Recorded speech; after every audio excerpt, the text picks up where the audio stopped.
Assalamualaikum warahmatullahi wabarakatuh. Alhamdulillahirabbil alamin. Wa bihi nasta'inu ala umuri dunya waddin. Wassalatu wassalamu ala asyrafil anbiya wal mursalin sayyidina wa maulana Muhammad wa ala alihi wa sahbihi ajmain, amma ba'd. Para santri pesantren online Tasfiyatul Qulub, para jamaah, para pemirsa dan para muhibbin, alhamdulillah pada kali ini kita bisa melanjutkan rutinitas ngaji kitab Masyiatul Mustafa. Ini berkah dari rahmat Allah Subhanahu wa Ta'ala. Mari kita membaca Fatihah sekali, kita tujukan pada baginda Rasulullah Muhammad serta keluarga, sahabat, tabi'in, para ulama, para kiai, para guru-guru kita semua, para habaib dan para keluarga kita yang sudah meninggal atau yang masih hidup. Mari kita bacakan Fatihah sekali.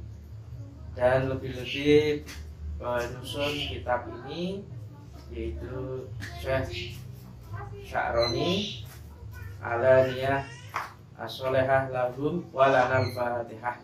A'udzubillahi minasyaitonirrajim. Bismillahirrahmanirrahim. Alhamdulillahirabbil alamin arrahmanirrahim maliki yaumiddin.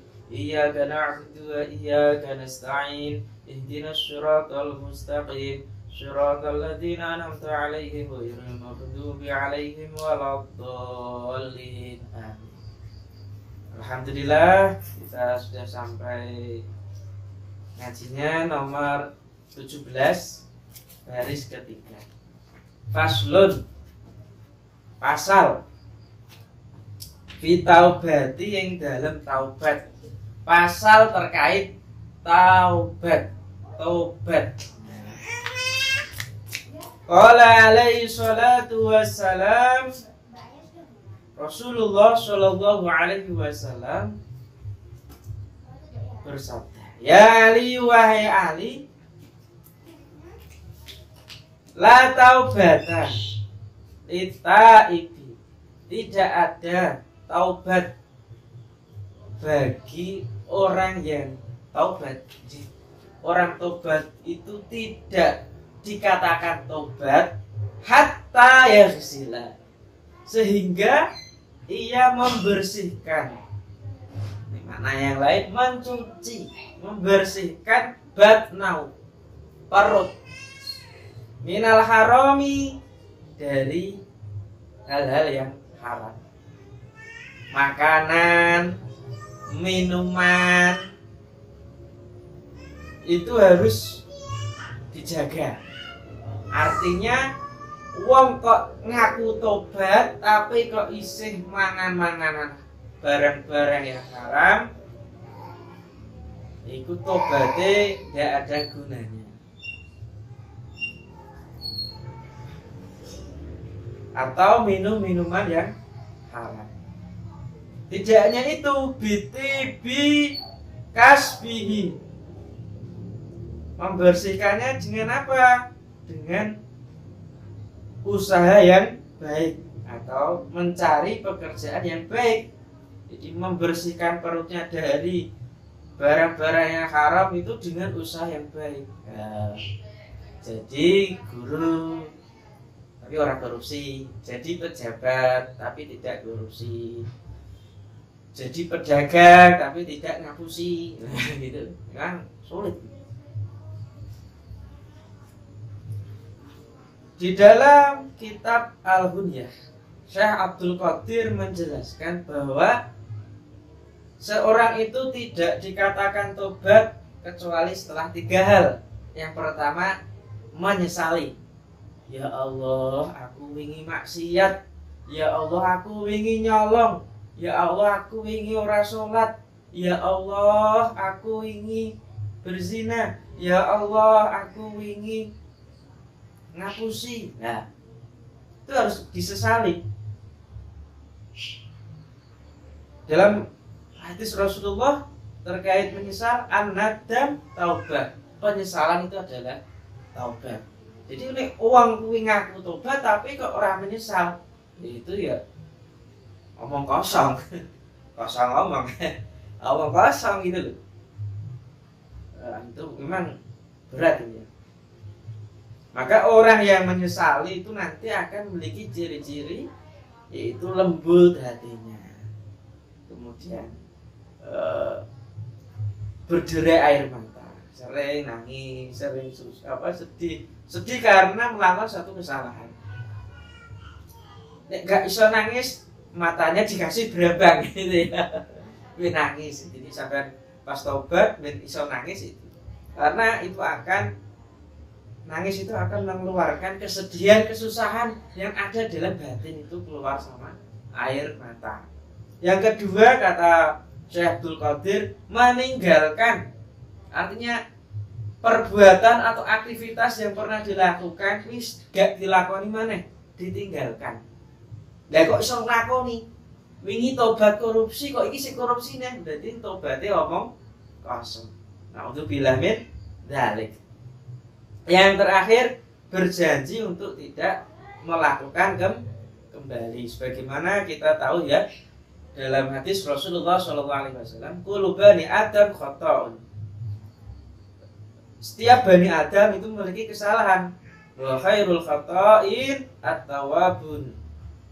Itu sebaik-baik orang-orang yang salah melakukan kesalahan, yaitu bertobat. Jadi tobat adalah babut taqarrub ila Allah. Itu pintu untuk mendekat dengan Allah. Maka para santri, para jamaah, para muhibbin semuanya, maka kita itu sebenarnya jangan sampai menjustis atau menyetempel orang itu ahli neraka, orang itu melakukan, jangan. Karena kita tidak tahu di waktu kapan, di mana dia akan taubat. Nah, kita harus memotivasi terus, jangan sampai menjustis. Mengajak bukan mengejek, merangkul bukan memukul. Nah, gitu loh. Bahkan Imam Nawawi dalam kitab Nihayatus Zain, jadi menunda-nunda taubat itu adalah sebuah dosa tersendiri. Maka beliau juga menyatakan, nek wong pengin taubat, sholat 2 rakaat, itu sholat taubat, sholli sunatat taubati rakaataini lillahi ta'ala. 2 rakaat. Niatnya yang beda, untuk bacaannya sama. Kita lanjutkan, mudah-mudahan kita selalu taubat. Ya, taubat dan taubat. Ya Ali, wahai Ali, idza lam yakun al-alimu, apabila orang alim itu taqiyan, tidak bertakwa. Idza lam yakun al-alimu taqiyan, apabila orang yang alim iku ora bertakwa, dhalat mau'izatuhu, maka nasihatnya itu menjadi atau membayangi atau menjadi bayangan ala qulubin nas. Maka nasihatnya itu membayangi hati-hati manusia. Katutup. Kama yadhilul qatru, sebagaimana tetesan air membayangi ala baitin na'am, membayangi telur unta. Telur apa? Ya, telur burung unta. Burung unta, telur unta. Na'am itu bukan na'am itu ya, telur na'am itu telur unta. Jadi kalau telur unta ada setetes air, qatrul ma', setetes air, itulah seperti orang yang beralim tapi tidak bertakwa. Artinya ya sudah, tidak ada gunanya. Wasofa dan batu besar. Jadi air ibarat ya, sebagaimana air yang menutupi telurnya burung unta dan batu besar. Nauzubillah min dzalik. Jadi berat memang jadi orang yang alim itu berat. Alim ini terkadang alim cuma ilmunya tapi tidak ngamalkan. Alim terhadap suatu ilmu tapi selalu melakukan maksiat-maksiat dan sebagainya. Itu ibarat tadi air yang membayangi telur burung unta dan batu besar. Jadi kalau batu besar ada airnya itu loh. Itu mesti enggak berpengaruh gitu, enggak sama sekali enggak mempengaruhi. Berarti hatinya jamaah yang diceramah itu menjadi gelap gitu loh ya atas nasihat-nasihatnya. Na'udzubillah min dzalik. Bahkan di dalam kata yang lain, wa alimun bi ilmihi lam ya'malan mu'adzabun min qabli ibadil wahsan. Jadi orang yang alim dengan ilmunya tapi ia mempunyai ilmu tapi tidak ngamalke itu akan disiksa oleh Allah sebelum para penyembah berhala. Astagfirullah. Jadi wong pinter ki ya abot apane jadi wong bodoh. Kalau pingin pilih jadi wong bodoh wae. Tapi bodoh ya berat, wis padha wae berat. Artinya wong pinter kok ora ngamalke ya berat. Wong bodoh tapi gak mau belajar ya berat padha wae. Astagfirullahaladzim. Ya Aliyu, idza madha 'alal mu'mini arba'una subahan. Apabila madha 'alal mu'min, orang mukmin arba'una subahan, madha 'alal mu'min arba'una subahan. Apabila orang mukmin selama 40 hari walam yujalisil ulama'a, tidak duduk bersama ulama, tidak membersamai ulama, kosa kolbu, maka hatinya menjadi keras. Jadi parko, dekatilah para kiai, para ustadz, para ulama sing ngademke. Ya, tapi kadang ulama kiai ya ono sing manaske hati. Kudu sampai bener-bener bisa memilih sing ngademke endi, yang memanaskan mana. Ini zaman sekarang itu banyak model-model kayak itu. Walaupun duduk dengan ulama, tapi kalau sering kontroversi, sering memprovokasi, ya pada baik. Maka mencari ulama yang tepat. Ya. Wajasaru alal kabairi. Wong kok ora selama 40 hari nggak duduk bersama ulama, jasaro. Maka dia berani alal kabairi untuk melakukan dosa-dosa besar. Minimalnya awake dhewe itu sering komunikasi, sering bercengkrama, ngaji. Mudah-mudahan ngaji kita ini bagian dari dekat dengan ulama. Saya punya guru saya punya guru, insya Allah bersanad sampai Rasulullah Shallallahu Alaihi Wasallam. Minimal online ya, tidak apa-apa, nggak masalah. Ini jelas gitu ya. Offline lebih baik, alternatif online. Dua pilihan ini tidak bisa diganggu-gugat. Ada alternatif. Jadi dekat ulama itu banyak alternatifnya. Tinggal mau tidak, tinggal punya keinginan tidak gitu. Li'anna la ilma, karena sungguhnya ilmu itu hayatul qalbi, hidupnya hati, atau sungguhnya ilmu itu menjadi hidupnya hati atau menghidupkan hati. Kalau kita tahu dalam kitab Taqihul Qaul, fadlul alim 'alal 'abid ka fadli 'ala ummati. Jadi keutamaan seorang yang alim bagi seorang hamba atau dibanding dengan seorang yang ahli ibadah itu keutamaannya seperti itu dibanding dengan umatku. Di sini Kanjeng Nabi. Jadi orang yang alim, orang yang pandai itu, orang yang alim dibanding dengan ahli ibadah itu seperti Kanjeng Nabi dibanding dengan umatnya. Masya Allah. Mudah-mudahan kita semua menjadi orang yang alim, yang ngerteni segala hal, ngerteni hakikat yang ada, realitas yang ada di dunia ini. Gitu. Ya, saya sangat memberi aplaus, memberi semangat bagi para santri yang ikut ngaji. Semangat, Masya Allah, luar biasa. Mudah-mudahan rezekinya tambah banyak. Mudah-mudahan setelah diberi ilmu yang barokah, manfaat dunia dan akhirat. Kalau kita nggak ngaji ini nggak tahu tadi terkait tobat, terkait orang yang alim tapi nggak ngamal ilmu nih, orang bertakwa.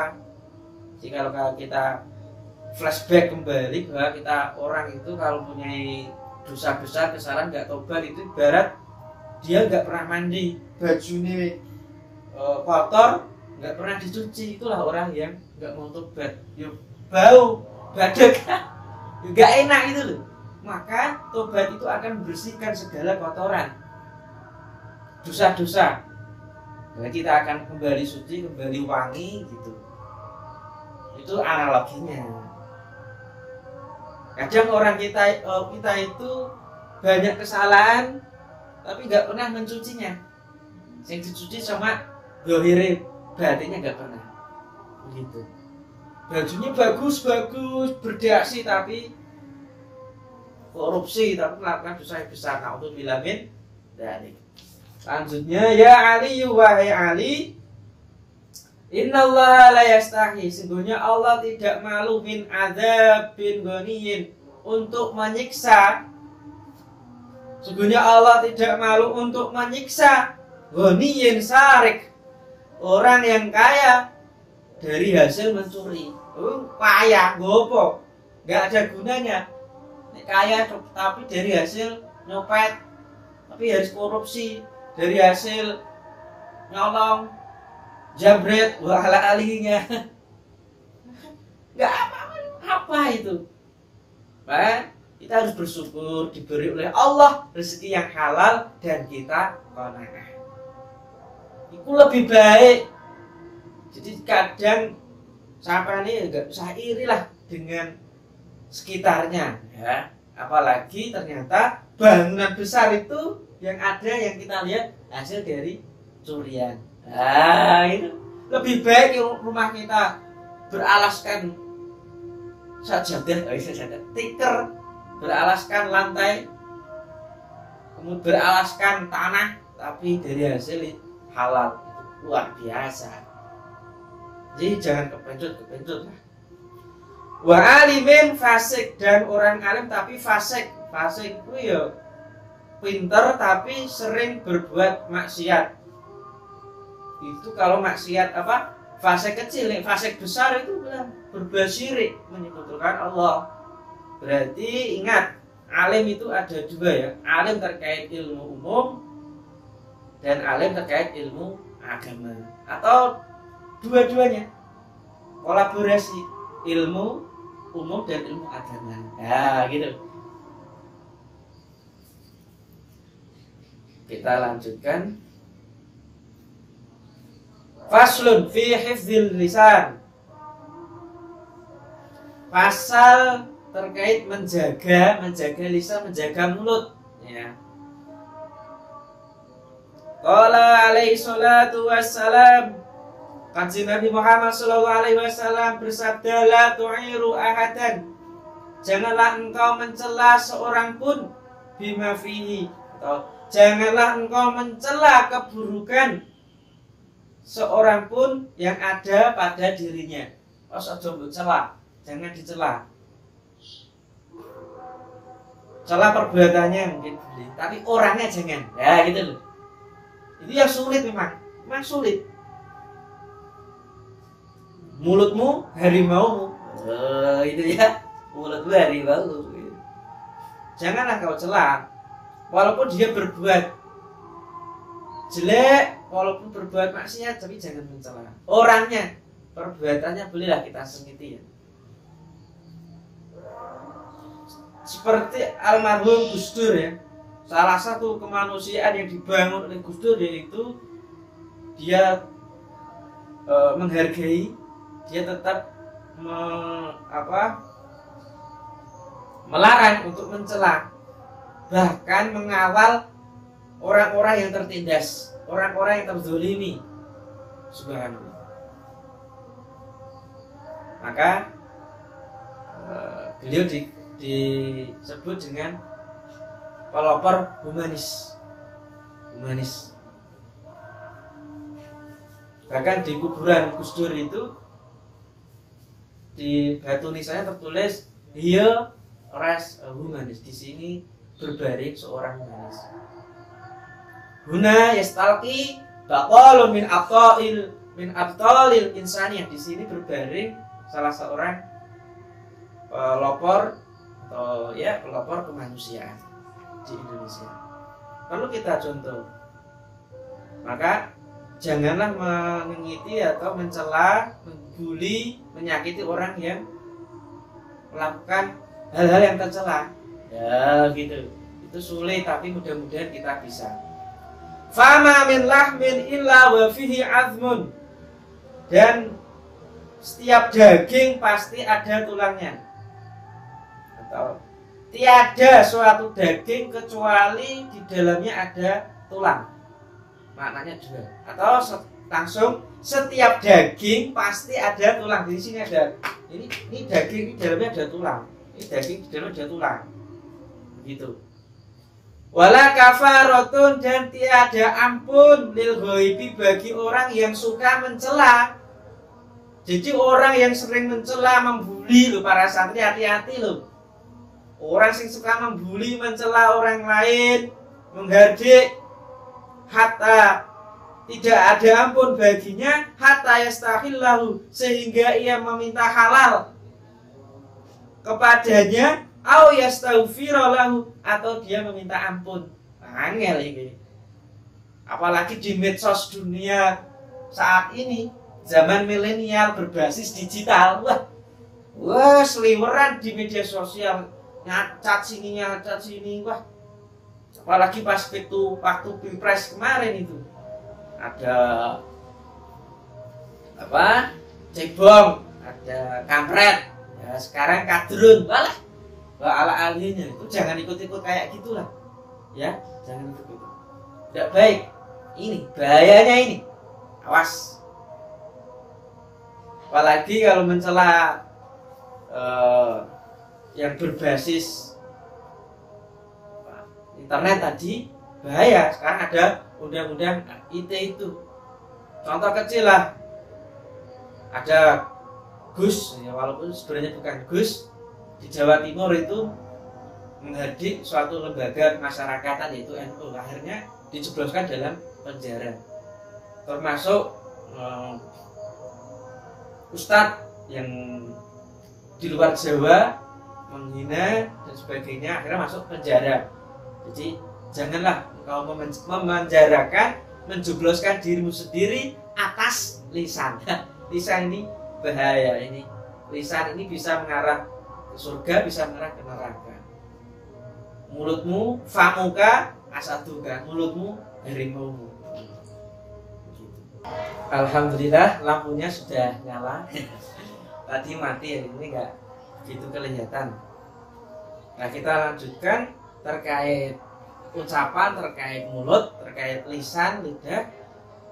Rasulullah Shallallahu Alaihi Wasallam bersabda, "Wa man kana yu'minu billahi wal yawmil akhir, falyakul khairan aw liyasmut." Barang siapa beriman kepada Allah dan hari akhir, hendaknya berkata baik atau lebih baik diam. Loh, gitu. Pilihannya ada dua. Tetap baik atau diam. Jadi kalau eneng wong menang, orang yang diam jangan dicela.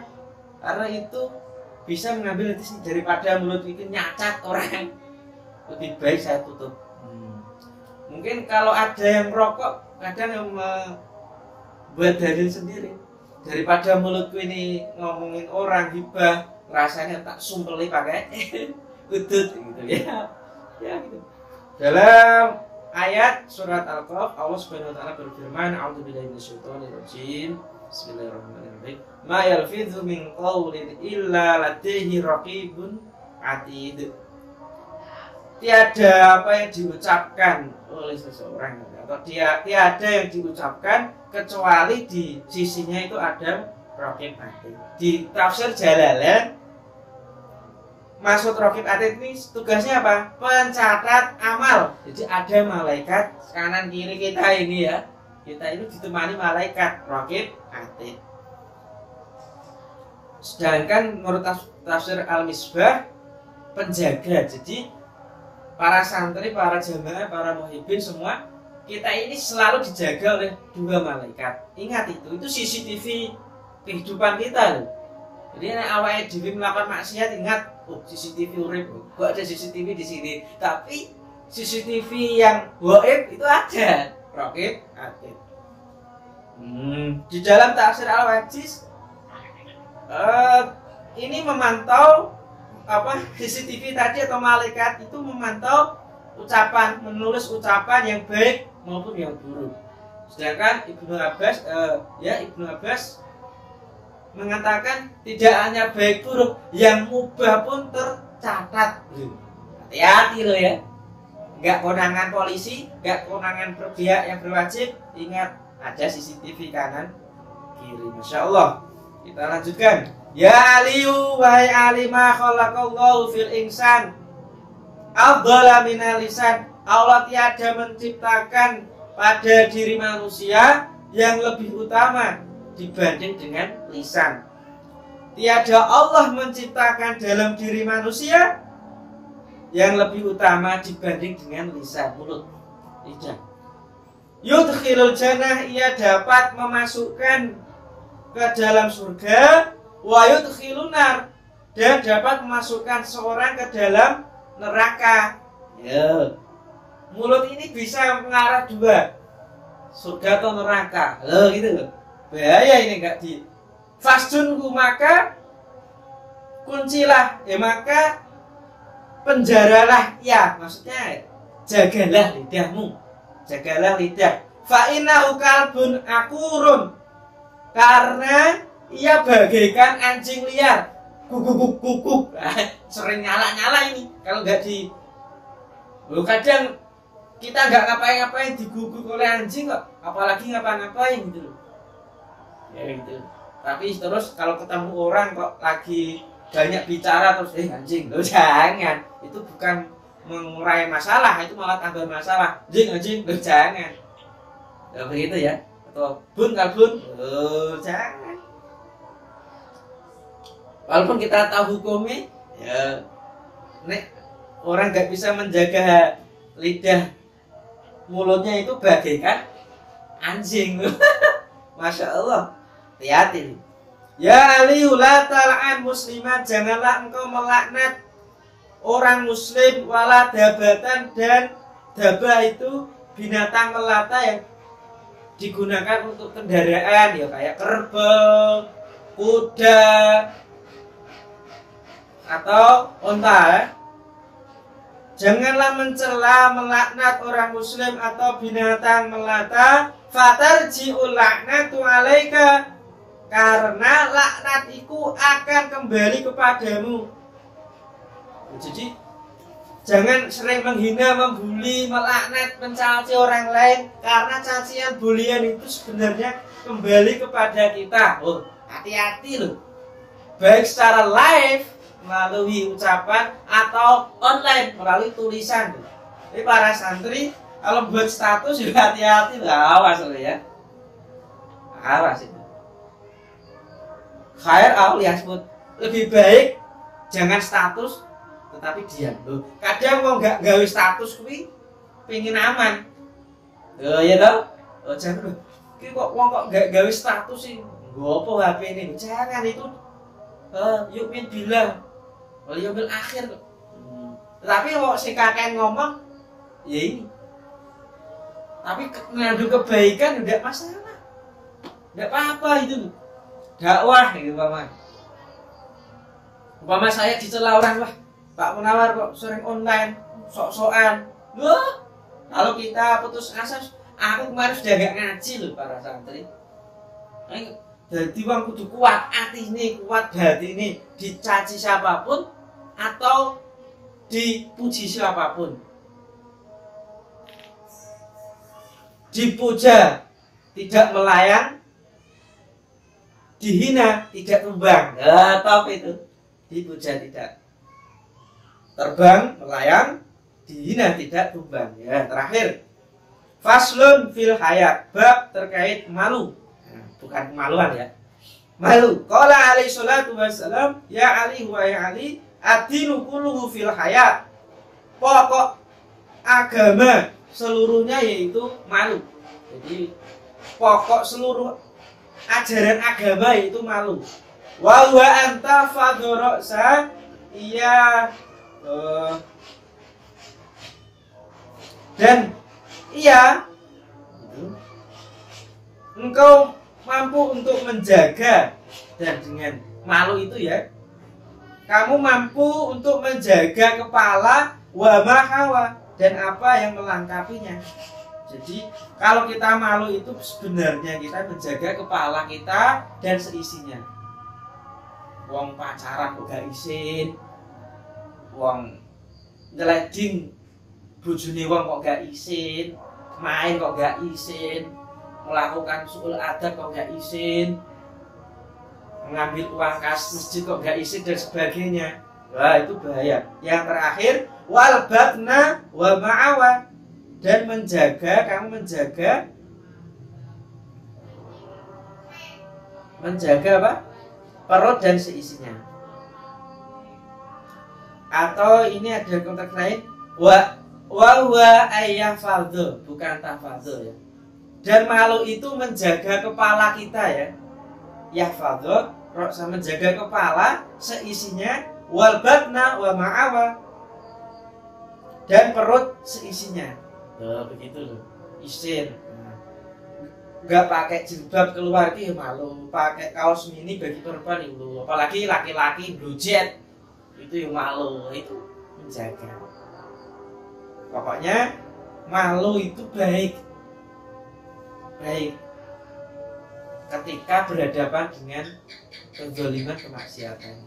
Tapi kalau kebaikan ya dikurangi. Jadi malu bisa ditempatkan, diletakkan pada tempatnya.